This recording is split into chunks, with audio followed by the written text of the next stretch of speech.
कोशिश करब कि देखी गा लेला कि नहीं गा लेला। गैलन कहाँ जग जी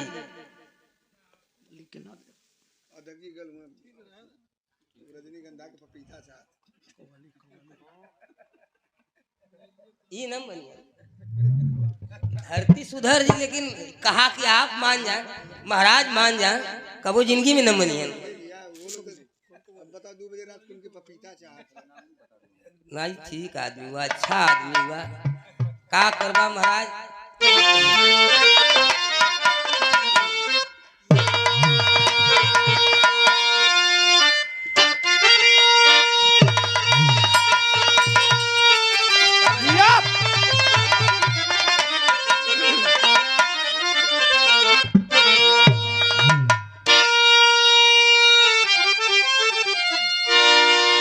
आइए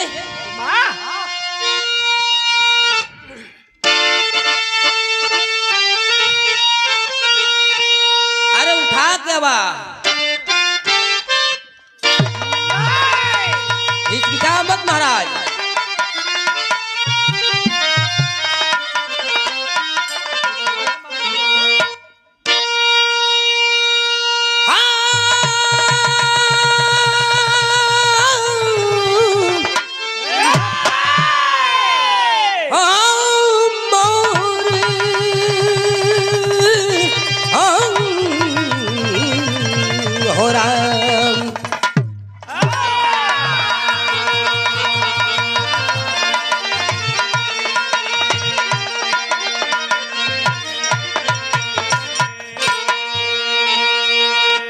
कबो कबो काम गुरुदेव ताव जब चढ़ला तो तावदारी पदमी भी चढ़ जाला,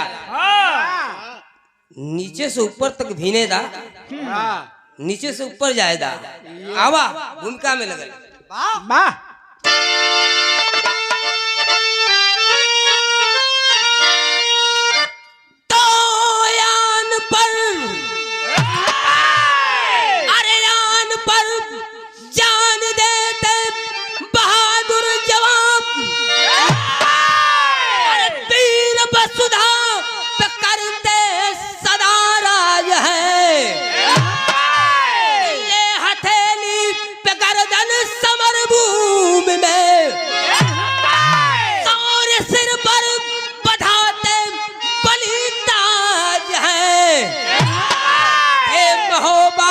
सरदार आला उदल, जिनकी तलवार अंगार थी जंग में, देख कर मातृभूमि की गरिमा भंवर, शांत सोनी तू मरने लगा अंग में।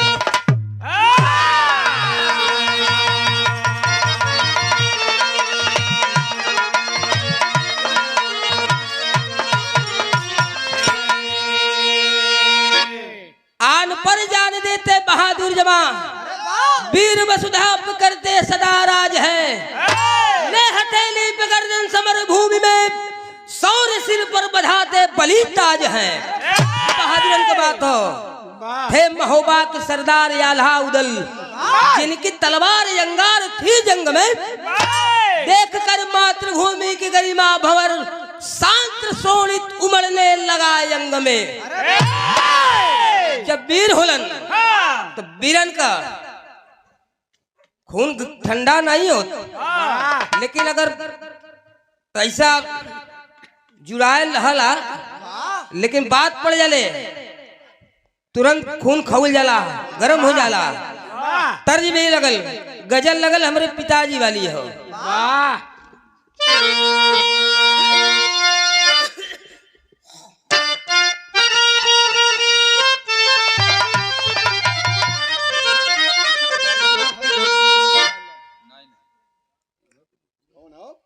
बात पे अपने मर जाए।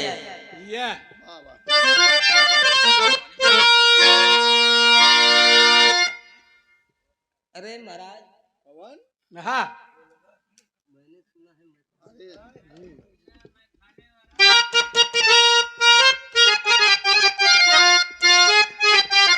बस बस बस। लेकिन पिताजी हमारे का कहें, बड़ी अनमोल बात कहें, वीरन का बात हो। क्या रे बात पे अपने मर्द का मतलब का होला क्या रे बात पे अपने अरे मर जाए अरे वो वीर मर्द कहलाता है।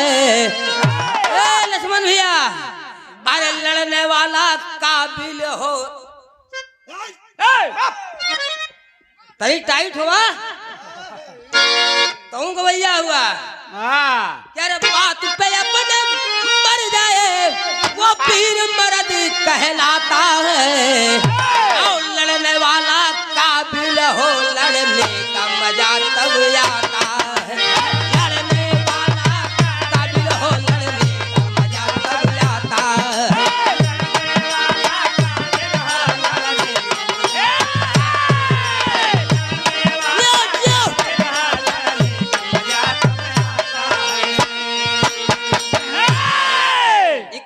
बड़ी अनमोल लाइन रहली कि बात तो अपने मर जाए वो वीर मर्द कहलाता है और लड़ने वाला काबिल है तब लड़ने का मजा आता है। लड़वैये जब न रही एक तरफ दाव मारा एक तरफ धके उससे का आदमी लड़ी गलत कभी नहीं तो बात पे अपने मर जाए अरे वीर मर्द कहलाता है। और लड़ने वाला काबिल है लड़ने का मजा तब आता है।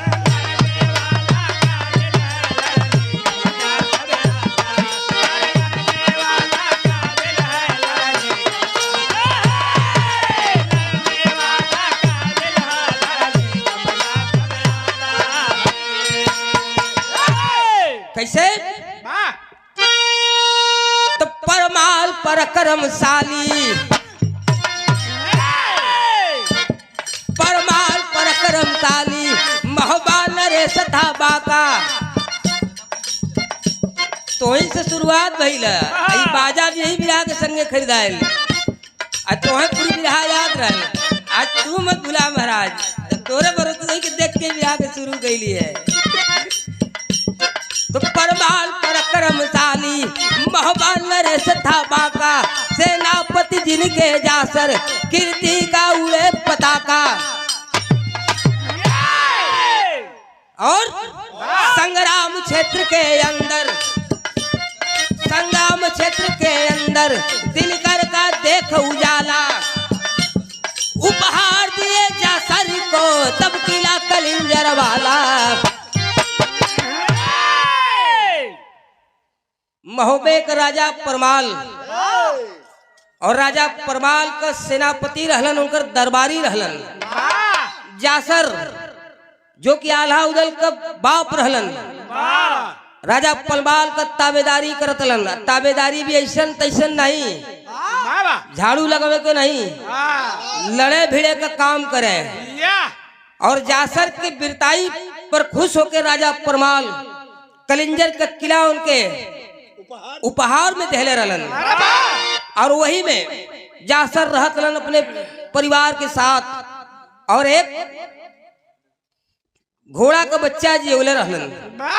और जासर घोड़ा के संगे संगे आल्हा उदल भी धीरे धीरे सयान होए लगलन। और जासर के मरले के बाद आल्हा वो घोड़ा के बड़ा मानत रहलन बड़ा प्यार करत रहलन क्योंकि छुए नहीं देत रहलन। राजा परमाल के मन में इच्छा जागल कि हमरे दरबार में हमरे राज में एक ऐसन घोड़ा रहे जौने के जोड़े पूरे धरती पर न मिले और लगल घोड़ा पूरे देश में खोजाए। माहिल के पता लगल माहिल पहुंचलन राजा के दरबार में कहलन की का बात हो कहलन के घोड़ा खोजती ऐसन घोड़ा मिलत जौने के जोड़ा ये धरती पर न मिलत। कहलन की घोड़ा तोरे घरवे में हो पूरा देश कहाँ खोजत हुआ।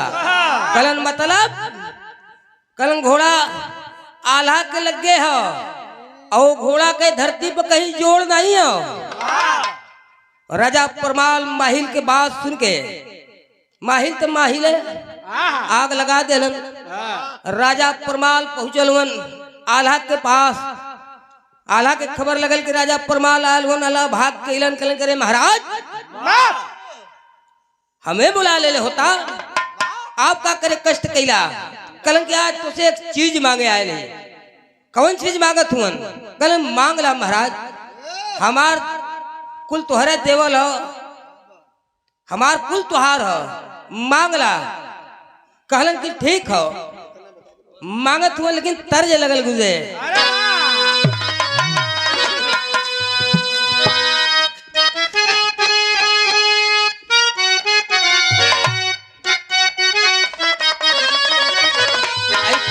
तर्जबा भी उस समय कहो बड़ी धूम मचौले रल कि चाहे आज खाला जगह का गुरुदेव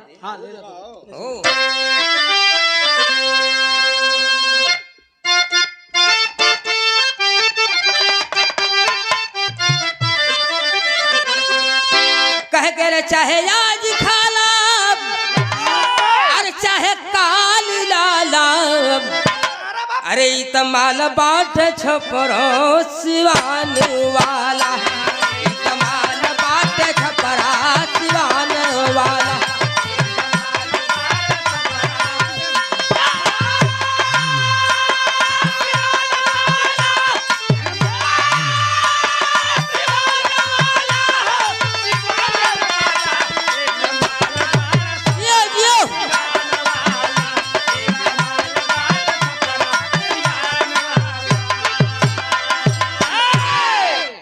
राजा का मांगत हुआ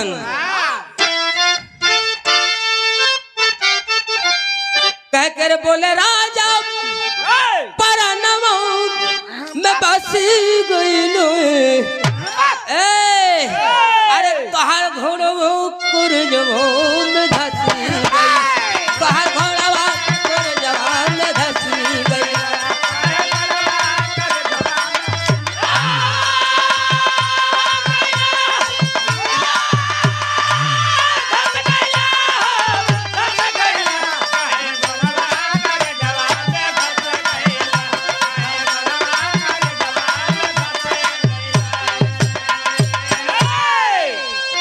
और ये सादर 500 रुपए का आशीर्वाद प्रदान कर गए हमारे बड़का भैया और इतनी बात राजा के इतनी बात सुनते आल्हा बड़ा गंभीर हो गई कह के अरे ऐसा बेजोड़ घोड़ा अरे ऐसा बेजोड़ घोड़ा रही दरबार में आल्हा और राजा परमाल के नाम हो सरदार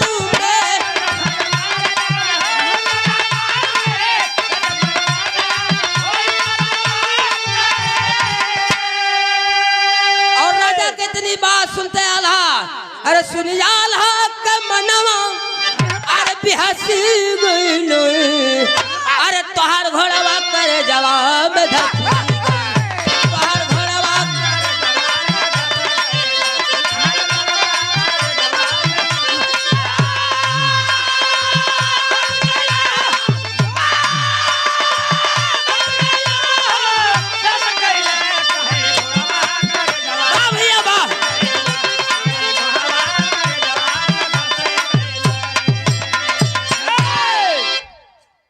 कलन करे महाराज ये घोड़ा मत मांगा ये घोड़ा हमारे जान से भी ज्यादा प्यारा हो और ये हमारे पिता का आखिरी निशानी हो लेकिन कैसे कहे आला बाबा बड़ा गंभीर होकर आला की बात कहते राजा से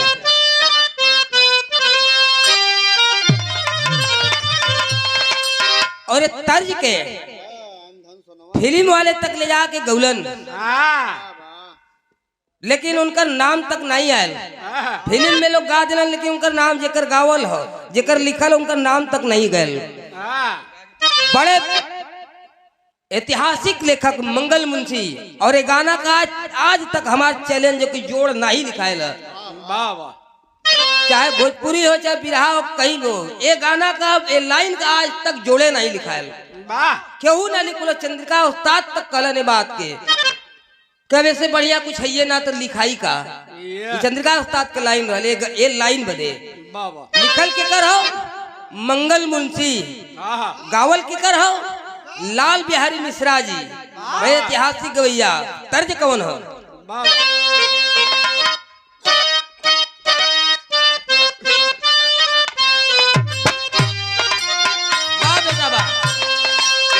लाल बिहारी मिश्रा जी गाँव करे एक लाइन उनकर वानगी बताओ थी। बड़ी ऐठ के गाँव है, बड़ा ऐठन बाज गवैया रहलन।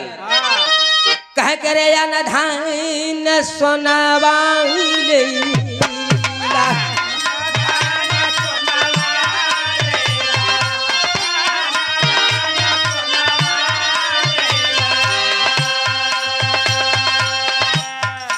आला कहतवन क्या रे या न धान सोनावा लेला, आला के परनवा लेला,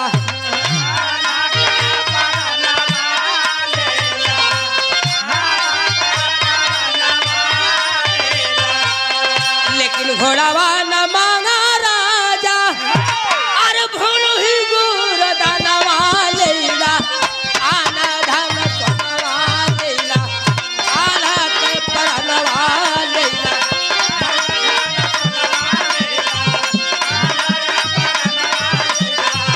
घोड़ावा न मांगा राजा, भूलू ही गुर दानवा लेला।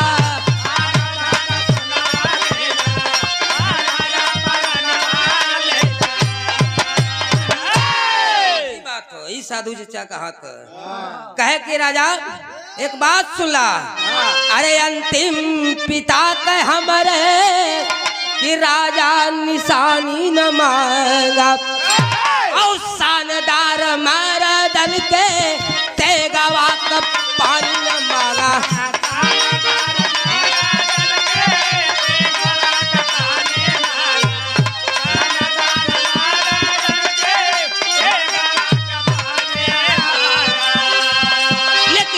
बरू गवई बनाही, अरे भले ही गार दनवा लेला, आना धान सोनवा लेला, आला के परनवा लेला, आना धान सोनवा लेला, आला के परनवा लेला, आना धान सोनवा लेला, आना धान सोनवा लेला।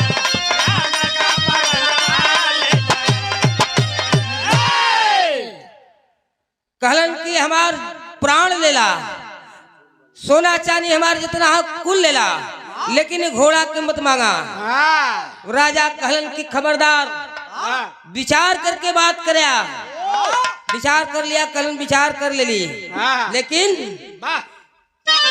करने लगल।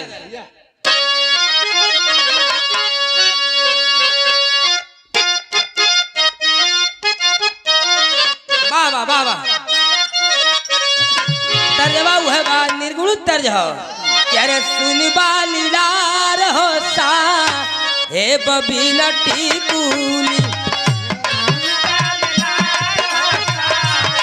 वाह भैया वाह,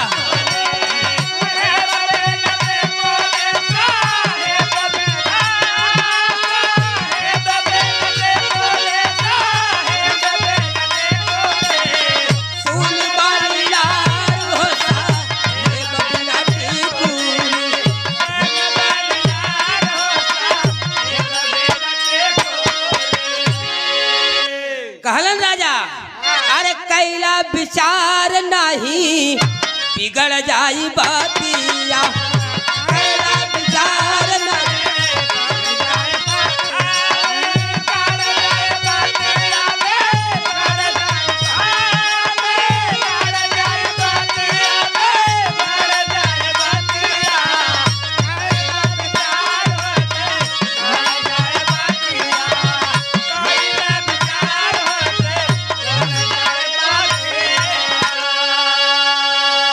एक बात ख्याल करा, अरे बात कटले के अंजाम बुरा होई, और मटिया में मिली है, मटिया में मिली है, गुमनवा तोहार हो बिगड़ जाई बातिया, और कैला विचार नहीं बिगड़ जाई बातिया।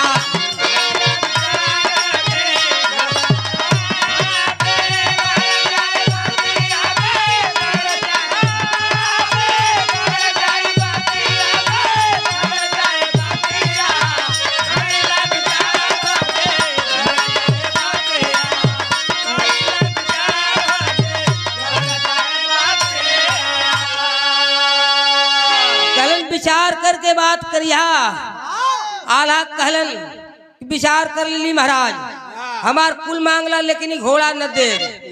कहलन की घोड़ा अगर न देबा तो एक काम करा, तोहरे बाप के जासर के उपहार में जवन किला देले रली वो किला छोड़ दा, हमार राज छोड़ दा और निकल जाए यहाँ से। जब राजा का बात न माने के हो तो निकल जाए। लेकिन वीर रहलन आधा उदल, वीर रहलन आधा उदल, बर्दाश्त नहीं भैल। कहलन की ठीक, लेकिन टेरी लगल।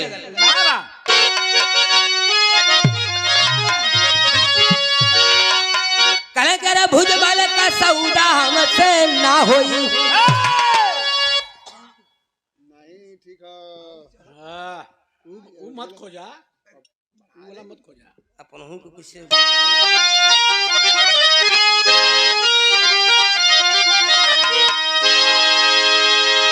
अरे भुज वाले का सौदा हमसे ना होई, अरे भुज वाले का सौदा हमसे ना होई।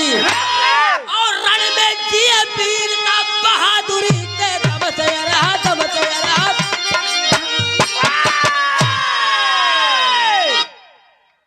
बोला उनके अंदाज में